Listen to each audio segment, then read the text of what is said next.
Hey. Welcome back to Fluentx English. Oh man, I am pumped for today's episode. I can see that. You're extra excited today. Hey everyone, I'm Sarah. And I'm Mike. And guys, let me tell you why I'm so excited. Sarah, show of hands, who here has a pet? If you're watching this and you have a dog, a cat, a bird, even a goldfish, I know you're going to love today's topic. Oh, absolutely. Because today we're talking about something super fun, super personal, and honestly, something that comes up in conversations all the time. Exactly. We're diving into how to talk about your pets and animals you love. And I'm telling you, this is one of the best conversation starters in English. So true. Like you meet someone new, you mention you have a dog, and boom, instant connection. People love talking about their pets. Right? And here's the thing, whether you're at a party, making small talk at work, or chatting with your neighbor, knowing how to talk about animals in English, game changer. Plus, it's beginner friendly. You don't need fancy vocabulary or complicated grammar. You just need the right words and phrases, and we're going to teach you all of that today. Absolutely. Now, before we jump in, if this is your first time here, welcome to the Fluentx family. We upload new English learning videos 3 times a week, Monday, Wednesday, and Friday. Yes, and if you're a regular viewer, you already know what to do. Smash that like button. It seriously helps us keep making these videos for you. And don't forget to subscribe and hit the bell icon so you never miss an upload. We've got so much good stuff coming your way. All right, let's get started. I'm ready to talk about some cute animals. Hehe. Haha, me too. Let's do this. Okay, so let's start from the very beginning. What's the first thing you need to know when talking about pets in English? Great question. So first things first. You need to know the basic pet vocabulary. And I'm not just talking about dog and cat, okay? We're going deeper than that. Right, because there are so many different types of pets. Like some people have rabbits, some have hamsters, some even have snakes. Exactly. So let's break it down. The most common pets in English-speaking countries are dogs and cats, obviously. But let me give you some others. We've got rabbits, guinea pigs, hamsters, birds like parrots or canaries, fish, turtles, lizards, snakes. Ooh, and don't forget the farm animals that some people keep as pets, like chickens, goats, even horses. Yes, good point. Now, here's something interesting. When you talk about your pet, you don't say it, you say he or she. Pets are family members, not objects. Oh, that's so important. Like, I don't say, look at it. I say, look at her. She's so cute. Exactly. So rule number 1, pets get he or she, not it. This shows you care about them. Love that. Okay, so let's talk about how to actually start a conversation about pets. Like, what do you say? All right. So the easiest way to start is simply asking, do you have any pets? Super simple, super natural. Right, and if someone asks you, you can say, yes, I have a dog, or yes, I have 2 cats, or even, no, but I love animals. Perfect. Now here's where it gets fun. Once someone says they have a pet, the conversation naturally opens up. You can ask follow-up questions like, oh, what kind? Or what's his name? Or how old is she? Ooh, yes, and people love answering these questions. Like if I say I have a dog and you ask what kind, I'm going to light up and tell you all about my golden retriever. Exactly. Pet owners love talking about their pets. It's like talking about their kids. So true. Okay, let's give some real examples. Pretend you just met me at a coffee shop. Start a conversation about pets. All right, so, hey, I noticed you have a cute dog photo on your phone case. Do you have a dog? Oh yes, I have a golden retriever. His name is Max. Aw, that's awesome. How old is Max? He's 3 years old. Still acts like a puppy though. I bet. Golden retrievers are so energetic. Do you take him to the park often? Yes, every morning. It's our favorite part of the day. See how natural that was? We just had a full conversation about a pet, and it felt easy, right? Super easy. And notice how the follow-up questions kept going. Didn't just say, "Oh, cool," and move on. The conversation kept flowing. Exactly. That's the key. Show genuine interest. Ask about the pet's name, age, personality, what they like to do. Now, let's talk about describing your pet, because sometimes people ask, "What does your dog look like?" And you need to know how to describe them. Great point. So for describing pets, you can talk about their size, color, and special features. Let me give you some examples. For size, you can say, he's a big dog, or she's a small cat, or he's medium-sized. Right. And for colors, you can say, she's black, he's brown and white, she's orange with stripes. Yes, and then you can add special features like he has floppy ears, she has blue eyes, he has a fluffy tail. Ooh, I love those descriptions. They paint a picture. Let me try. I have a cat. She's small, she's gray with white paws, and she has the most beautiful green eyes. Perfect. See how easy that was? You just described your cat in one sentence. Exactly. Now, let's talk about personality, because pets have personalities too, right? Oh, absolutely. And this is where the conversation gets really fun. You can describe your pet's personality using the same adjectives you use for people. Like what? Like, my dog is friendly, or my cat is lazy, or my rabbit is playful, or my parrot is loud. Those are great. What about my dog is energetic, or my cat is calm, or my hamster is curious? Perfect. You can also say things like, she's really smart, he's a bit stubborn, she's super affectionate, he's shy around strangers. Ooh, I like those. They're so descriptive. Okay, let's practice. Describe a pet using personality words. All right, so I have a dog named Buddy. He's a beagle, so he's medium-sized with brown and white fur. And personality-wise, he's super friendly, but also really stubborn. Like, when he doesn't want to come inside, good luck trying to get him. That's such a vivid description. I can totally picture Buddy. Right? And that's the goal. You want people to feel like they know your pet just from your description. Love it. Okay, now let's talk about activities you do with your pet. Because people often ask, what do you do with your dog? Or how do you spend time with your cat? Yes, great topic. So for dogs, common activities are we go for walks, we play fetch, we go to the dog park, we go hiking together. Right. And for cats, you might say, we play with toys. She loves chasing laser pointers. She sits on my lap while I watch TV. Exactly. You can also talk about routines like I feed him twice a day. I brush her fur every week. We go to the vet for checkups. Those are all natural things to talk about. Oh, and what about funny stories? Because everyone has funny pet stories. Oh man, yes, pet stories are the best. Like you can say, one time my dog, or you won't believe what my cat did. These stories always get people laughing. So true. Okay, give me a funny pet story. All right, so one time my dog found a muddy puddle in the backyard, right? And he jumped in it, rolled around, and then ran straight into the house and jumped on the couch. My mom was so mad. Oh no. But that's such a typical dog thing to do. Right?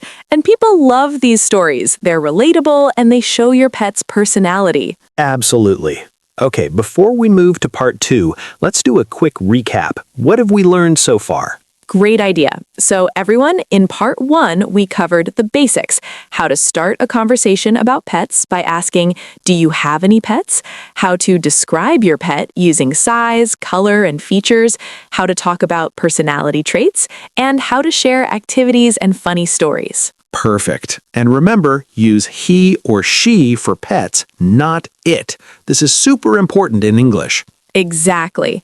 All right, let's move into part 2, where we're going to talk about more advanced topics like pet care, pet problems, and even talking about animals you don't have but you love. Ooh, this is going to be good. Let's go. All right, everyone, welcome to part 2. Now we're getting into the really interesting stuff. Yes. So let's talk about pet care conversations. Because sometimes people ask, how do you take care of your pet?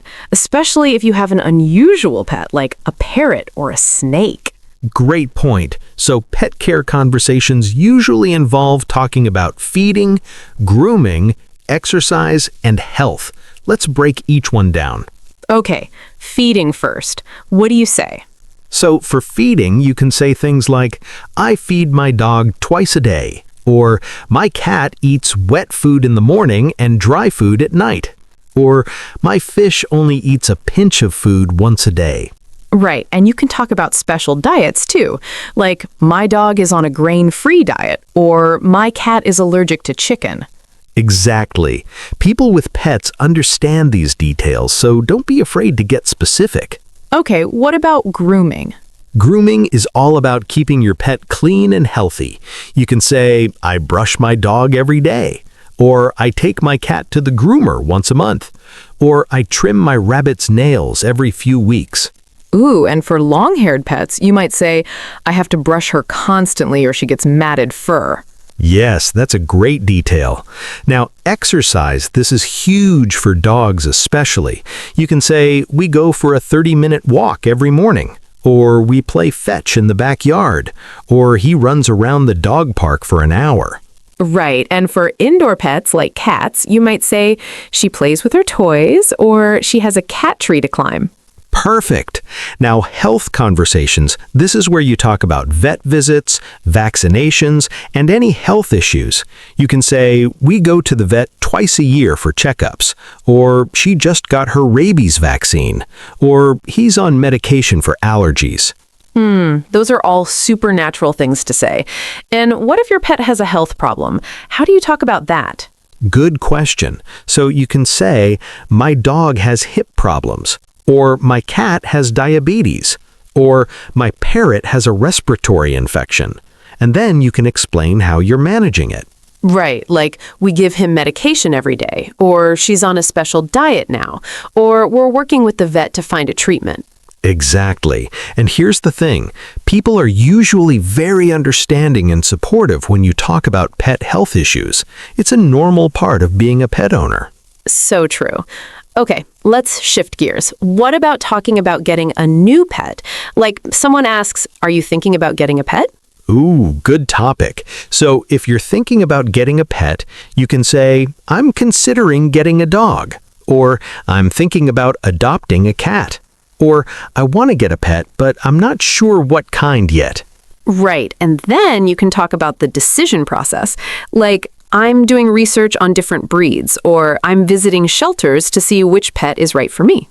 Yes, and if someone asks why you want a pet, you can say things like, I want companionship, or I think it would be good for my mental health, or I've always loved animals and now I have the space and time. Ooh, those are great reasons. And what about the opposite? What if you don't have a pet, but someone asks, why not? Ah, good question. So you can be honest. You can say, I travel too much, or my apartment doesn't allow pets, or I'm allergic to cats, or I'm not ready for the responsibility yet. Right. All of those are perfectly valid reasons, and no one's going to judge you for it. Exactly. Now let's talk about a fun topic, talking about animals you love but don't have as pets, like maybe you love elephants or dolphins or pandas. Oh, I love this because you can still have great conversations about animals even if they're not your pets. Absolutely. So someone might ask, what's your favorite animal? And you can say, I love dolphins, or elephants are my favorite, or I'm obsessed with penguins. Those are great. You can also talk about where you've seen these animals, like I saw dolphins when I was in Hawaii, or I went to a safari and saw elephants in the wild. Yes, personal experiences make the conversation so much richer. Oh, and you can talk about documentaries too. Like, I watched this amazing documentary about polar bears. Ooh, yes. Nature documentaries are a great conversation topic. You can say, have you seen Planet Earth? Or, I just watched a documentary about ocean life and it was incredible. Exactly. Now, let's talk about a sensitive topic. What if someone's pet passes away? How do you express sympathy in English? Oh, that's such an important one.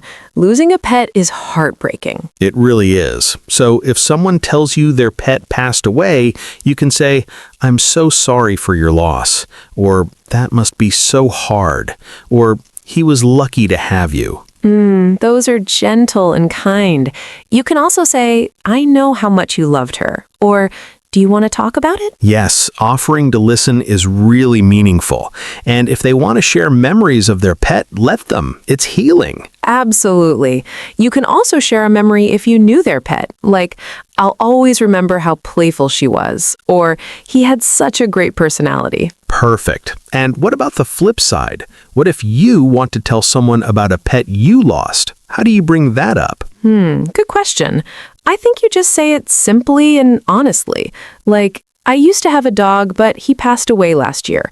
Or, "I had a cat for 15 years, but she died recently." Right, and usually people will respond with sympathy and maybe ask if you want to talk about it.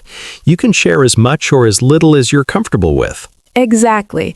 It's okay to show emotion, too. People understand that pets are family. Absolutely. All right, let's lighten the mood a bit. Let's talk about funny pet videos and memes, because that's a huge part of internet culture. Oh, yes. Cat videos, dog videos, funny animal memes, they're everywhere. Right? So you can totally bond with people over this. You can say, "Have you seen that video of the cat knocking things off the table?" Or, "There's this hilarious dog meme I saw yesterday." Yes, and people love sharing their favorite animal videos. You can say, "Send me the link," or, "Oh, I saw that one. It's so funny." Exactly. It's a fun, lighthearted way to connect. Oh, and you can talk about famous internet animals too. Like, "Have you heard of Grumpy Cat?" Or, "That account with the golden retriever is so cute." Yes, internet famous pets are a whole conversation topic. Totally. All right, let's talk about one more important scenario. Talking about pets with kids. Because if you have kids or you're around kids, they always want to talk about animals. Oh, absolutely. Kids are obsessed with animals. So you might get questions like, "Do you have a pet?" Or, "What's your favorite animal?" Or, "Can I pet your dog?" Right. And when talking with kids, keep your language simple and enthusiastic. Like, "Yes, I have a dog. His name is Max. He's really friendly." Exactly. And if a kid asks to pet your dog, you can say, "Sure, just pet him gently." Or, "He's a little shy, so let's go slow." Perfect. Teaching kids how to interact with animals safely is so important. Absolutely. Okay, I think we've covered so much today. Should we do a final recap? Yes, let's wrap this up. So everyone, today we taught you how to talk about pets and animals in English. We covered basic vocabulary, how to describe your pet, personality traits, activities, pet care, getting new pets, animals you love, handling sensitive topics like pet loss, and even talking about funny animal videos. And remember, talking about pets is one of the easiest ways to connect with English speakers. People love sharing about their animals, so don't be shy. Exactly. Use the phrases we taught you today. Practice them in real conversations, and you'll see how naturally they flow. And guys, we have a little homework for you. This week, try to have at least one conversation about pets or animals in English. It could be with a language partner, a friend, or even just commenting on someone's pet photo online. Yes, and tell us how it went. Drop a comment below and share your experience. We love hearing from you. Absolutely. And if you have a pet, tell us about them in the comments. We want to hear all about your furry, feathered, or scaly friends. Yes. All right, everyone. If you enjoyed this video, please give it a thumbs up. It really helps us reach more English learners. And if you haven't subscribed yet, what are you waiting for? Hit that subscribe button and turn on notifications so you never miss our Monday, Wednesday, Friday uploads. We've got so many more amazing topics coming your way. Next time, we're going to talk about, well, you'll have to wait and see. Ooh, mysterious. All right, everyone. Thank you so much for watching. We'll see you in the next video. Take care, keep practicing, and remember, you're doing amazing. Bye, everyone. See you soon.